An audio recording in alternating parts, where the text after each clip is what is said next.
Welcome to Shiny Jets Podcast. I'm your host, CEO of Shiny Jets, Brett Perry. I hope you're flying shiny, and if not, you're definitely in the right place.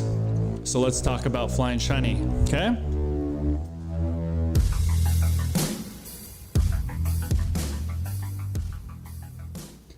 Hey, what's up, guys? Thanks for joining in. Our topic today is dry washing versus wet washing. So a lot of people do wet washing, a lot of people do dry washing, some do both, some only do wet washing, some only do dry washing. So I just want to break it down and give you guys my thoughts, my overall opinions on it. So let me start first with when I take a shower, I take a wet wash, right? Because I don't corrode, but I do oxidize, right? So let's get started off with the most common, the most used is wet washing, right? So with wet washing, we'll go over the supplies that kind of I would use for wet washing or someone may use. So first is what we like is a pressure washer in the range of 4 gallons per minute, about 4,000 PSI. Because when you start getting up into the bigger aircraft, if you got 3 gallons per minute or 3.5 gallons per minute, and it's windy, say you're up in a scissor lift, it's windy, and you're trying to reach the vertical of a Gulfstream and stuff or whatever, or you're trying to spray the soap out there far, spray everything out there far. The 3 gallons per minute, 3.5 gallons per minute just really doesn't seem to cut it. You want 4 gallons per minute, 3,500 to 4,000 PSI. It's really going to help with your rinsing too. It's going to make it a lot faster. Obviously, you'll need a hose reel, 100 foot of pressure washer hose, a brush on a stick. You can get extendable ones. The problem with the brushes is, I don't care what you say, is they scratch the paint. But don't worry, they still have their purpose, right? We'll get into that. Deionized water, so that when you rinse, you don't have to dry it. It doesn't spot. Hose reel, remember that. Foam cannon, so that we can spray the soap and cover the surface that we're washing at that time, right? And then a wand. So here's one thing I want to talk about is I see other detailers at our local airports that wet wash, and the problem I see with them is they have these wands. So you have the trigger gun, right? And then they call that the wand, and the wand comes out and you got the tip on the end, right? Well, if the foam shoots 15, 20 feet, why do you need a 2-foot extension on your trigger gun on your wand, 3-foot extension? You got all this weight and you got to hold it with 2 hands. So I literally just have the trigger gun and just prop the foam cannon right into it. Or you can have a foot long one, and it's much more easier to manage than a 3-foot wand that is, just more cumbersome to use. Even in rinsing, so I'll switch it out. I'll put the tip in to rinse, and you're still fine. The pressure washer at 4 gallons per minute sprays pretty far. It's going to rinse a lot, right? So the benefits, now let's hop into the benefits of wet washing. So wet washing is faster. It's just the nature of how it is. For instance, when we're dry washing by hand, I can only reach as far as my arm. So I got 3 feet on this side, 3 feet on that side, 3 feet in front of me. With a brush on a pole, you've got probably 5-6 feet. So you can brush the whole, on some aircraft, you can brush the whole wing from the front of the wing. It'll flush out the benefits. It's by means of you washing it, you flush out a lot of areas that could build up salt and So if you guys want to look to see if you're in a salty environment and read through the processes and procedures for that, you'll look up the AC 43-4B, and it's figure 4-15. So it's the North America corrosion severity map, and actually it's on page 55 if you scroll down, and it'll show the severity of how much corrosion, where you're more likely to get corrosion based off where your aircraft is at. So this has all the processes and procedures for, how often you should rinse the aircraft. So by default, when you're rinsing the soap off on a wet wash, you are kind of flushing it out. You're not necessarily blasting water in the flap wells, the aileron wells, the gear wells, what else? Elevator wells and rudder wells, right? In between, say, where the wing and the flap goes up in there. Dry wash isn't really getting that, but wet wash, not so much either, unless you're focused on actually flushing those out. So that's kind of the benefit of that. The other benefit is it cleans oxidized aircraft much easier. So with a dry wash, the towels tend to grab more. You also have to use more solution to wet out the surface. On a polished aircraft, the dry wash will, a maintained aircraft, the dry wash will kind of bead and will never really wet out because of the protection on the surface. So it's much easier. You don't have to use as much product. Whereas an oxidized one, it's just a lot more work, a lot more elbow grease, because, you've got grease on the side of the aircraft, all this sorts of stuff that basically you have to come back and almost do an extra step in the dry wash. So wet wash is definitely cool for that. So say there's some exhaust soot on a King Air, I can spray soap onto the King Air, onto where the exhaust soot is. I can take my brush, I can spray a little bit of degreaser on there, and that's going to, when I brush the surface, it's going to cut the exhaust soot. So that's not quite the case with the dry wash. What we do is we have one drenched towel wrung out with degreaser on it, and then we'll come through, spray dry wash, wipe it with the degreaser, spray dry wash again, and dry it with the other towel. But to do that over and over again, it's much faster with what's it called? Much faster with the wet wash. All right. Cool. So let's hop on our tools for dry washing. So tools for dry washing, we have obviously our dry wash solution that we mix with filtered water, deionized water. We have a pressurized keg. That's how we do it. We found it the most efficient. Instead of going around with spray bottles and having to spray everywhere, your hands are just going to turn into a lobster, after you're done with the day trying to do it like that. So we pressurize a beer keg to 150 PSI, and we run a hose reel. We run that to a hose reel, and the hose reel, we have 100 foot of air hose that will take the solution. Then we've got a wand to spray the dry wash, get a nice even coat on the paint. So that's what the kegs are for. We have dry washing towels. So these are designed for dry washing to not scratch the paint as much. Got 100 foot of hose and a hose reel. So 100 foot of hose, we can reach almost anything. We may have to reposition on some large aircraft, but most of the time 100 foot's good to go. So the benefits of a dry wash and why I choose a dry wash, and I'll follow up with this at the end, but the benefits is it leaves protection behind.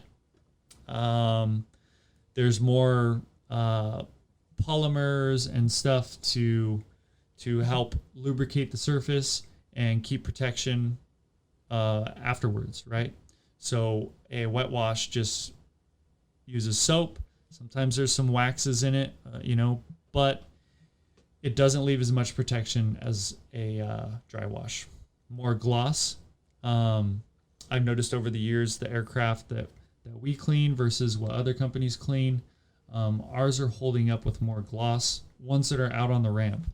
We got some new aircraft several years ago, and they sit on the ramp 24/7, and we dry wash them, and they are holding up really well for that fact. Additionally, too, I mean, a brush, our towels are less abrasive, right, than a brush.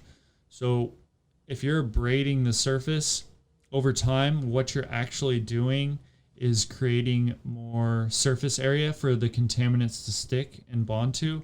Also, more surface area for all the contaminants to deteriorate the paint faster. So if you can avoid scratching the paint, over the long run, the life of your aircraft paint is going to last way longer. So your bright work actually lasts longer. For instance, we have a King Air that's brand new. It's probably coming up on a year and a half old, and we have not had to polish the spinners yet. We clean the aircraft every week, but we haven't had to polish the spinners yet because the dry wash just leaves behind protection. Don't ask me to dive into it, why or how or what. It's just going off what I notice on this one. Especially other aircraft that we maintain with bright work, it just lasts longer. Because I used to wet wash strictly. Well, not strictly. All the corporate aircraft we would wet wash, and when we dry wash some other aircraft that we clean every flight or whatever, the bright work is just lasting way longer. Your de-ice boot jobs will last longer. So the de-ice boots, actually, the coating that you put on them, if you wet wash them, the water runs down it, the water runs down it, or the soap, it'll actually etch the coating and it'll look ugly, so you'll stain it. Also, it's more thorough of a wash. We have I'm sorry, I'm reading TikToks.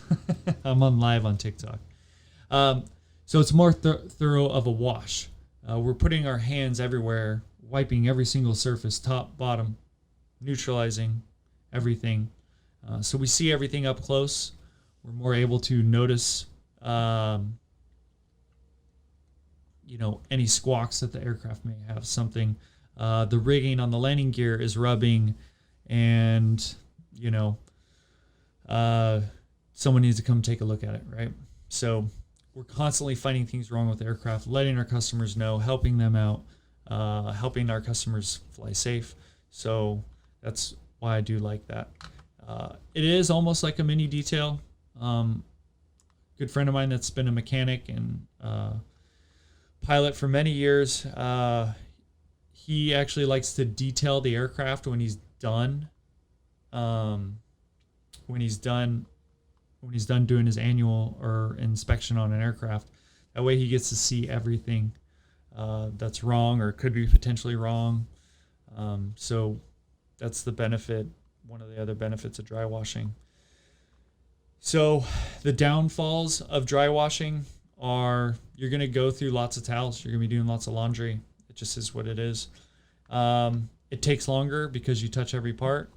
The landing gears do not come out as clean, in my opinion.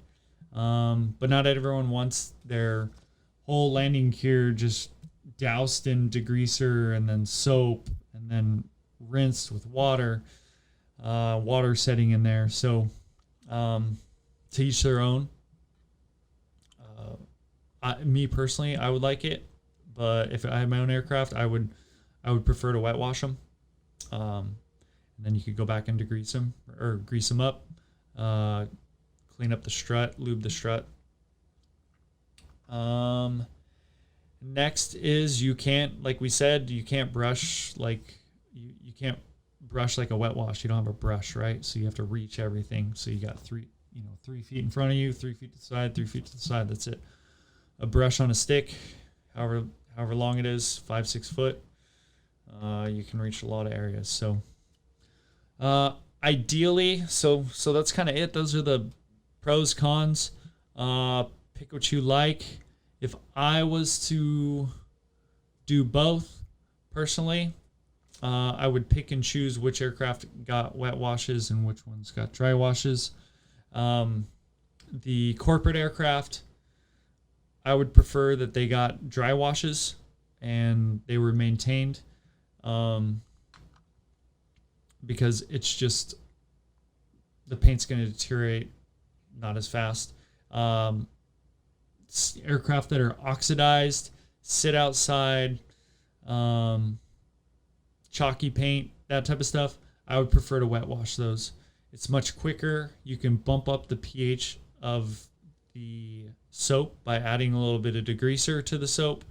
You can spray degreaser on the brush to spot clean areas after you've applied the soap with the foam cannon.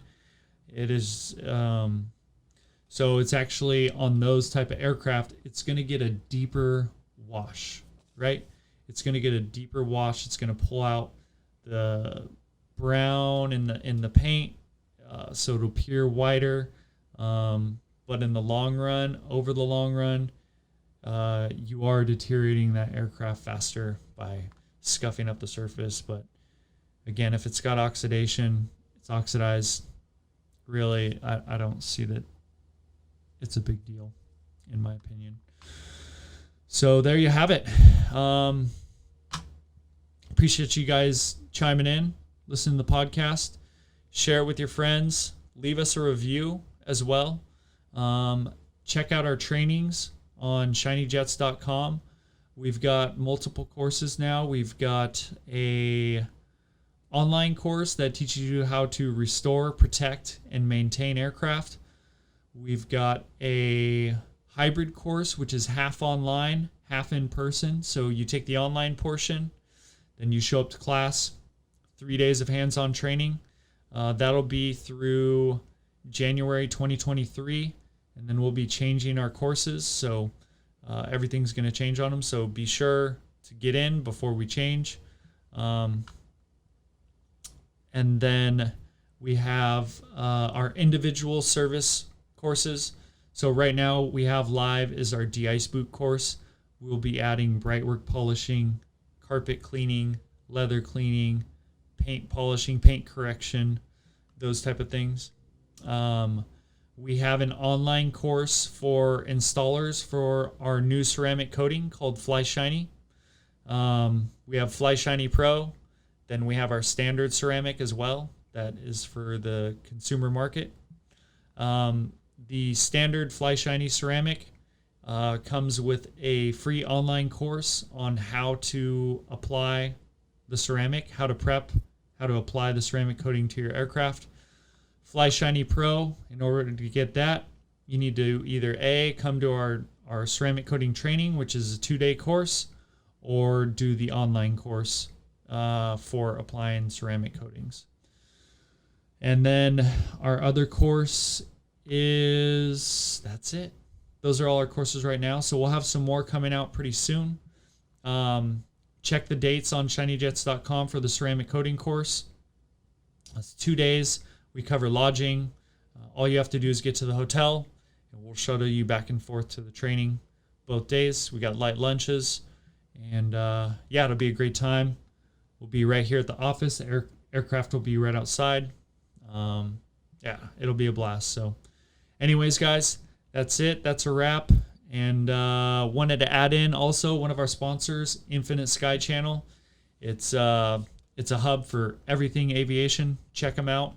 They're on all social media platforms. Got a website, everything. So lots of good stuff in the works there. And that's a wrap. All right, thanks, guys.